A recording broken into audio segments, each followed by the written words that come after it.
Elecciones a la presidencia de México se acercan y las mujeres luchan por ser parte del proceso político. Como mexicanos tenemos la obligación. El sexo femenino busca valientemente la igualdad de género y ser parte de todas las decisiones. Yo me atreví, salí, luché. Y desde cada una de sus trincheras alzan la voz contra el machismo, la violencia y las injusticias. Me gusta actuar en donde debe de ser y cambiar lo que no está funcionando.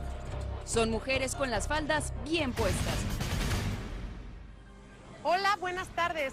Soy Felicidad Abeleira y desde este bellísimo Zócalo de la Ciudad de México los invito a este especial donde destacaremos la lucha de las mujeres por buscarse un espacio propio dentro de la sociedad, la política y los deportes. Nada más para que se den una idea, hay 94 hombres por cada 100 mujeres en este país y aún así, el género femenino sigue siendo minoría en los puestos políticos y de poder. Claro, sí ha habido avances, pero todavía no asciende una mujer a la silla presidencial.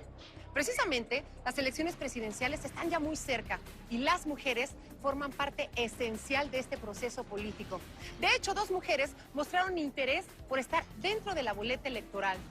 Y es que aunque hay muchos problemas que aquejan a México, como la violencia o la corrupción, hay muchísimas mujeres que desde sus trincheras están trabajando fuertemente por generar un cambio positivo en su país. Los invito a conocer algunas de ellas. Caminan por las calles de México. Son 61.4 millones de mujeres que cada día se levantan y trabajan para hacer de este un mejor país. Las mujeres somos luchonas, somos trabajadoras, somos lo máximo. Es el único que sirve para exportación. Norma, comerciante en un mercado, es solo un ejemplo de la disputa de género que aún existe en una sociedad como la mexicana. Vivimos en una sociedad donde le damos mucha importancia más al hombre. Las cifras indican que hay al menos 100 mujeres por cada 94 hombres. Y aunque son mayoría, aún carecen de igualdad en ámbitos como el político. No hay un piso parejo de oportunidades para todo mundo. Marta Lamas, considerada la pionera del feminismo contemporáneo en México, asegura que la independencia económica es la clave para que las mujeres puedan adquirir un papel preponderante.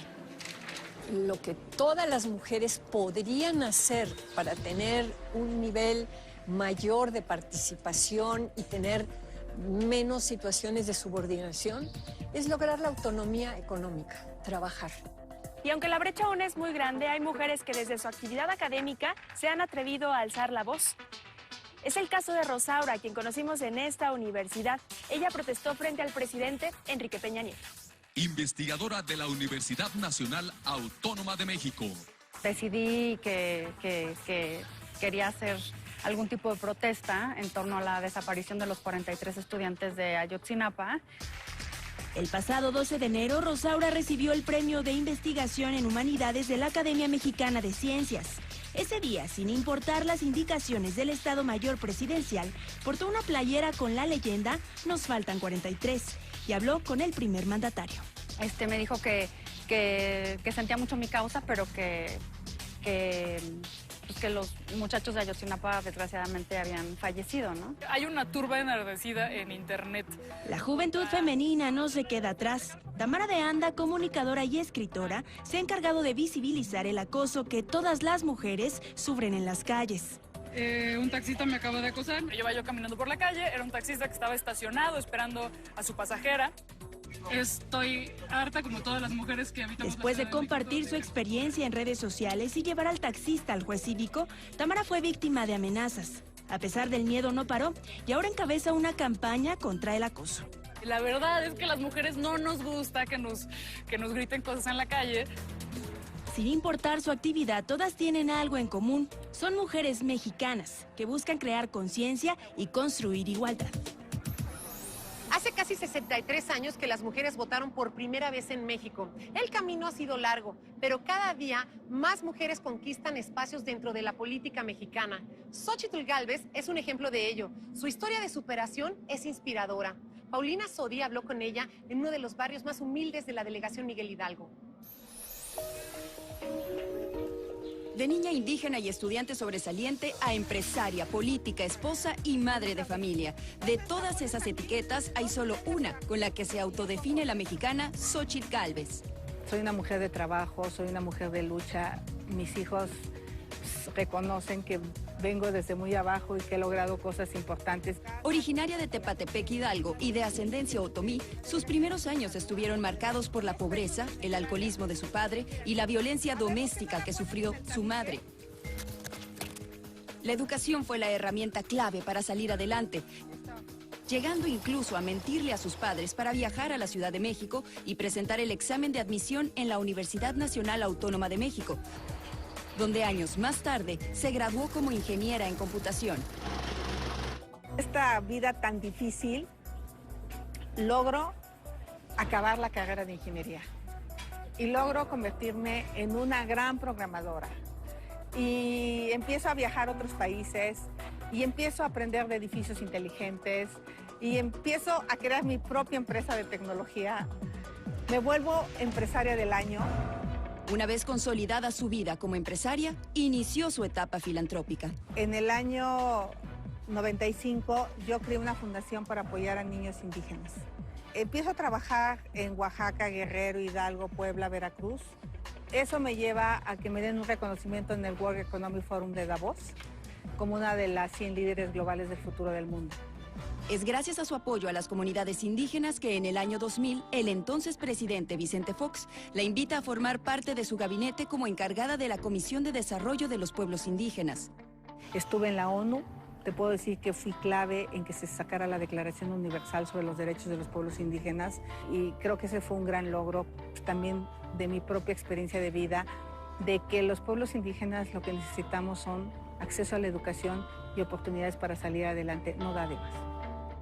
Posteriormente, se lanzó como candidata a gobernadora del estado de Hidalgo, pero al perder las elecciones, fijó su vista en la delegación Miguel Hidalgo de la Ciudad de México, una demarcación contrastante donde conviven zonas de mucha riqueza y pobreza extrema, y donde hasta hace unas semanas fungía como delegada. Me encanta tener este equipo de mujeres. Pero además, detrás de esta funcionaria mexicana, hay una esposa y madre de familia. Tengo una hija que acaba de cumplir 30 años y escribió algo muy importante en el Facebook, de sentirse una mujer plena. Y yo le contesté y le dije, pues tu abuela se murió de 34 años, con 8 hijos. Tu abuela nunca tuvo chance ni siquiera de plantearse qué onda como mujer. Simplemente la vieron como una máquina de reproducción y ya. Las mujeres tienen que entender que de lo que se trata esta vida es de ser felices. La injusticia y la impunidad se ha expandido como pólvora en México. Sin duda un reto a vencer para el próximo presidente o presidenta de la nación. La masacre de Atenco no se olvida y sigue retumbando en las mentes de los mexicanos. 11 mujeres que fueron torturadas sexualmente aún esperan justicia. 2 de ellas hablaron con Isa Osorio. ¡Ni perdón, ni olvido! ¡Castigo a los asesinos! En San Salvador Atenco hay una herida todavía abierta y una obstinada sed de justicia. De la justicia que sus mujeres esperan hace más de una década. Y hasta que no cambie el sistema de justicia en este país, no habrá ese tipo de justicia para nosotras, que estoy acusada de todo eso. Norma sobrevivió a Atenco, un expediente más de tortura y abuso de la fuerza protagonizado por la policía en México. En ese momento pensé que había destruido todo lo que para mí era mi vida. Ya no pude terminar mi carrera en ese momento porque pues estuve un año en prisión. La pesadilla ocurrió hace 12 años, el 3 y 4 de mayo de 2006. El entonces gobernador del Estado de México, hoy presidente, Enrique Peña Nieto, ordenó un operativo con 700 elementos de la Policía Federal y 1,800 agentes municipales en Texcoco y San Salvador Atenco, para frenar las protestas contra la construcción de un nuevo aeropuerto en esos terrenos. Los campesinos defendieron sus tierras con machetes en mano. La policía inició la represión. Los hechos violentos aparecieron en medios de comunicación y algunos activistas acudieron al lugar a documentar esa violencia. Italia fue una de ellas. Antes de la detención, bueno, pues hay una serie como de sometimiento, golpes. A los pueblos del mundo. Lo que ocurrió en Atenco cambió su vida para siempre. Tuve unos años muy complejos mucha tristeza, ¿no? Pasar por el estrés postrauma, que el estigma la tienen siempre las víctimas y entonces... Después de ser ultrajada por la policía, pasó meses en la cárcel. Por eso, los abusos no podían quedarse en el olvido. El coraje la llenó de fuerza para buscar esa justicia que las instituciones mexicanas le negaron. Lo que te mueve es la rabia. Movimientos sociales y cosas. Italia y Norma se convirtieron en voceras de 11 víctimas. Iniciaron una lucha que hoy pelean en la última de las batallas. Me obliga a acostarme boca abajo. La Corte Interamericana de Derechos Humanos, donde acusaron al Estado mexicano por tortura sexual e impunidad. Creo que el Estado todo el tiempo le ha apostado a que nos desgastemos y a revictimizarnos, ¿no? Arrancaron mi ropa interior, mi brazo. Hasta ahora han rechazado cualquier tipo de arreglo con el Estado mexicano, incluidas fuertes sumas de dinero. También han impulsado la campaña Rompiendo el Silencio, para hacer visible que la tortura sexual se usa como una práctica de las fuerzas del orden contra las mujeres. Lo que nos pasó a nosotras fue terrible, pero pasa muchas veces, pasa todo el tiempo. A 12 años de los hechos ocurridos en San Salvador Atenco, el aeropuerto se construye. Tampoco hay castigo para los responsables, ni quienes ordenaron la represión, ni para los policías que las torturaron. Y ellas, valientemente, aguardan la hora de la justicia. Esperamos que la Corte Interamericana de Derechos Humanos imparta la justicia que estas víctimas de tortura sexual se merecen y que no han podido encontrar dentro de su propio país.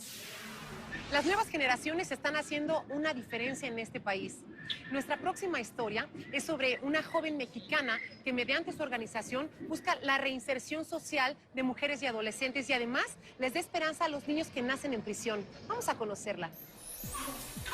Su pasión por la justicia, así como sus ganas de hacer algo por nuestro país, llevaron a Saskia Niño de Rivera a crear Reinserta. Estamos convencidos que el funcionamiento de un sistema penitenciario es equitativo a más seguridad en el país. La fundación se enfoca en diversas áreas para lograr sus objetivos. Tenemos 3 áreas. Tenemos la defensa de gente inocente en prisión, trabajamos con adolescentes en conflicto con la ley y trabajamos con maternidad en prisión. Tenemos programas de estimulación temprana, trabajamos directamente con las mamás y con sus hijos. Estudió leyes y psicología y la primera vez que visitó una cárcel fue durante su servicio social. Ahí se dio cuenta de la problemática penal que tenemos en nuestro país. Como mexicanos tenemos la obligación de involucrarnos socialmente para luchar contra las injusticias que hay en nuestro país, en el sector que quieras. Esta joven mexicana cree firmemente que la reinserción social es el único camino para hacer un cambio positivo en una sociedad aquejada por la violencia y la delincuencia. Hay que atrevernos a decir, bueno, ya están aquí adentro purgando una sentencia. El gobierno ya hizo su trabajo de castigar la acción. ¿Cómo puedo ir un paso más allá? Al final mucha gente, ¿cómo puedes trabajar con esos delincuentes? Esa persona que en el alto te puso una pistola en la cabeza y te quitó las cosas que traías, te quitó tu coche, es una persona que si no trabajamos con esa persona lo van a volver a hacer. Entonces, a eso es la base de la prevención del delito. Ama su labor y aunque reconoce que trabajar con población penitenciaria es complicado, los pequeños logros se convierten en grandes proezas. Que un adolescente pase, por ejemplo, una materia. Por ejemplo, una vez me tocó entrevistar a una mujer embarazada de 6 meses en la cárcel que se metía todas las drogas que te puedas imaginar. Y a mí me daba mucha tristeza porque estaba embarazada y cuando nació el bebé trabajamos mucho con ella. O sea, el trabajo y cómo dejó las drogas y su hija y esto es la razón por la cual me despierto todos los días. Y eso es padrísimo. La magia en Reinserta sucede a través de los ojos de los niños. Estos pequeños que nacen en prisión y que descubren el mundo que hay afuera de la cárcel gracias a mujeres como Saskia Niño de Rivera. Entonces hemos generado dinámicas donde sacamos a los niños de la cárcel y hacemos días, por ejemplo, vamos al Museo Papalote del Niño, vamos a la Granja de las Américas, lo cual es padrísimo porque es la misma dinámica y buscamos que los niños se acerquen a los animales. Cuando lo ven en persona y ven que existe realmente, es una cosa impresionante. Con los más grandecitos, el ir fuera de México. Entonces nos los llevamos a Cancún, por ejemplo. fue algo como muy emocionante, y conocer el mar en Cancún. Historias que inspiran y nos dan esperanza. Todos queremos un México mejor. Es momento de hacer una pausa, pero al regresar, la ex atleta olímpica y ahora senadora Ana Gabriela Guevara nos dice si algún día va a buscar la presidencia de la República.